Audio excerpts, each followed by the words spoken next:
Cattle owners at Ago say they are ready to comply with the directives to evacuate their animals from Agogo land.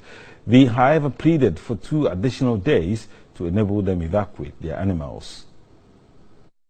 About 200 police and military personnel were deployed at Asante-Achim Agogo yesterday to enforce a court ruling which ordered for the evacuation of cattle from Agogo. And the Agogo Divisional Police Commander who led the charge did not mince words, urging his men to be ruthless. Are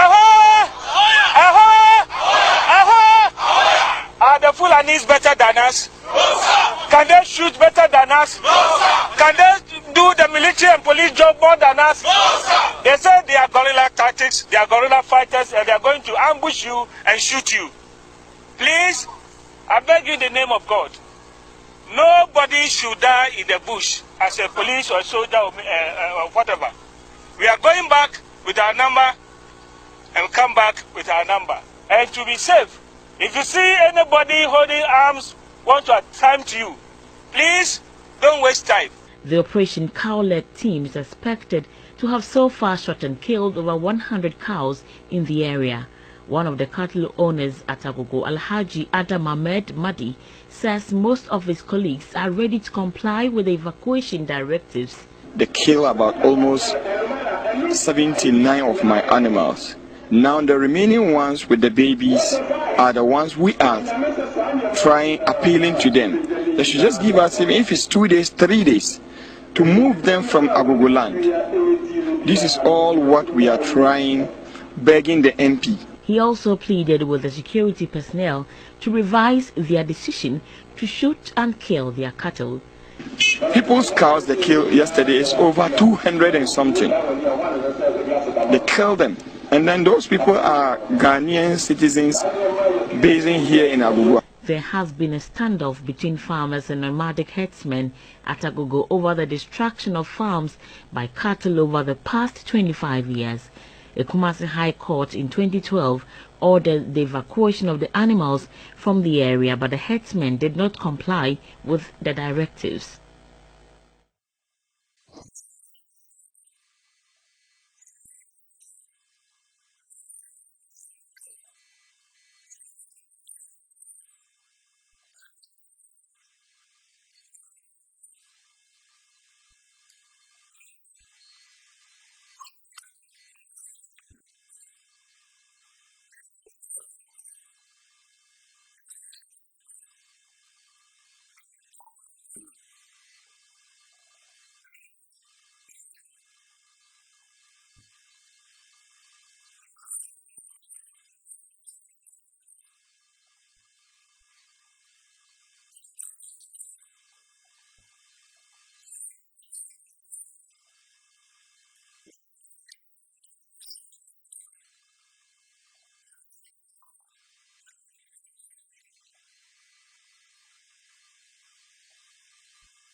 We therefore humbly and respectfully appeal to His Excellency Nana Addo Dankwa Akufo-Addo, the head of state and the Commander-in-Chief of the Armed Forces, to use his good office and the high-ranking place in the country to intervene in order to bring the ongoing hostilities against the Fulanis without any further delay. We equally wish to appeal to His Excellency to ensure that adequate compensations are paid to the innocent victimized Fulani families who have lost their cattle during the said joint operation and other atrocities. We wish to seize this opportunity to appeal to His Excellency the Secretary General of the United Nations, Mr. Antonio Guterres, to see to the protection of Fulanis in Ghana as provided by the Charter of the United Nations. The Eastern Regional Security Council is set to beef up security to curb alleged illegal activities by Fulani herdsmen. Regional Minister in Tribuisi Hakot Setra says the RECSEC has received several reports from residents about the Fulani herdsmen illegal activities. Military, police, immigration and BNI officers have been deployed in 4 districts in the region. The districts include Kwewu East at Biase, Kwewu South at Tiase, Kwewu North and Donkokrom, as well as Fantiakwao at Begro. Have been put in place accordingly. If for any reason there are any complaints, make sure you pass it through your various chains of command. Let us know about it, and then the minister will make sure that he addresses them. Are we clear? Yes, sir. Medical conditions there have also been taken care of. But as you are going out there, watch out. That is not a city that you are going to live in. You are not going to have 24/7 light. You are not going to have hot water bath. You are not going to lie in jacuzzis. But as professionals, we have been trained to endure all and make sure that we execute our tasks professionally. From here, we are going to move to our various locations under our various commanders. Fantiakwa, you will go straight. Afram Plains North and South, your bases have used their cattle to go and destroy farm lands. And in the process, beat up, rape, and shoot. In fact, we have had about 5 shootings, some of them dead, within the couple of months that we are talking about. And that is why we have put this Operation Cowleg in place. I've told you that there have been several consultations. The military high command has sanctioned it.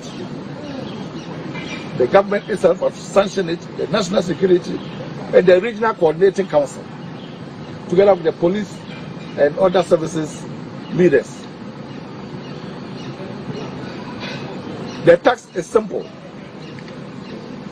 ensure peaceful coexistence.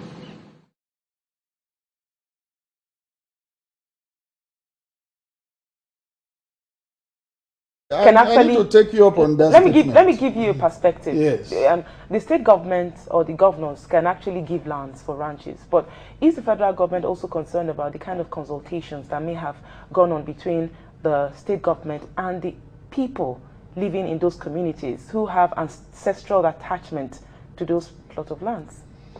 Ancestral attachment? You can only have attachment when you are alive. If you are talking of ancestral attachment, if you are dead, what does the attachment matter? What does it matter again? Ancestral attachment, you can only have attachment when you are alive. If you are talking of ancestral attachment, if you are dead, what does the attachment matter? What does it matter again?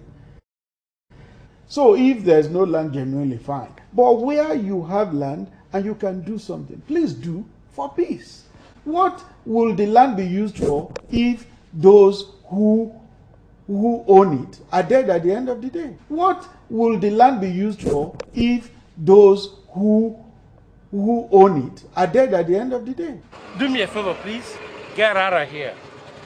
Get right here, man. Shit, I'm saying. Unfortunately, we have to. I was going to ask you when the federal government will perhaps, maybe the president will perhaps give the go-ahead to the Inspector General of Police to reveal those politicians that are sponsoring the killings across the country. And exactly. And the indigenship and citizenship question as well. It's better, like somebody has said before, it's better to live on the land than to be under the land. Under the land. It's better, like somebody has said before, it's better to live on the land than to be under the land. Under the land.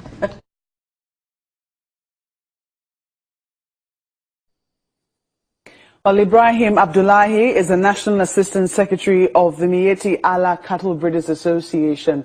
Thank you for coming on Sunrise Daily this morning. Thank you. Good morning, Nigerians. You have said that this new crisis has caught you by surprise. Yeah, it is surprising because we thought people would learn lesson. You said you thought they would learn lessons, and you said that these lessons were rooted in the 2011 crisis. Exactly. You also allege that this, people are coming from the outside. Yeah, and this is why. The recent crisis started in a village called Ninte.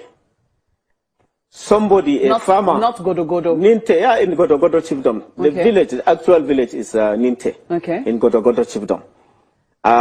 What really happened was that a farmer decided to go and farm along the stock routes, or to block the stock routes. And these stock routes were not even local stock routes, international stock routes. You know that a cow is just like water. If you build your house along the water, passage point, when there is flooding, you know what will happen. That water will not just go around because your house is there. It will just take out your house. The same thing, we have well-established, well-documented stock routes that have traversed the entire African continent. You can start from the Central African Republic, crossing Cameroon, Nigeria, into Benin Republic without even asking the cow, without even going in front of the cows. You just follow them, they will take you there. So a farmer decided out of his, I don't know, we call it mischief or whatever, to farm in that area, and an argument ensued between him and a pastoralist who was plying that route. And it resulted into fight. Two of them got wounded. The Ardo of the area, the Fulani leader of the area, took two of them to the hospital and paid the bills. When these stories spread, some youths within Ninte decided to retaliate. They killed that Ardo. They set him ablaze. They burned about 76, nomadic settlements. And that was the beginning of this crisis. So what we are saying is that we did not learn any lesson. Afterwards, people started blocking roads, killing people. People started blocking international stock routes. While we were trying to resolve 2011 crisis, appealing to those people that were affected, you are killing more people, That's why I said we have not learned any lesson from 2011. So you do believe that there has been some quarrel, and that is what is at the bottom of this particular crisis. Of course.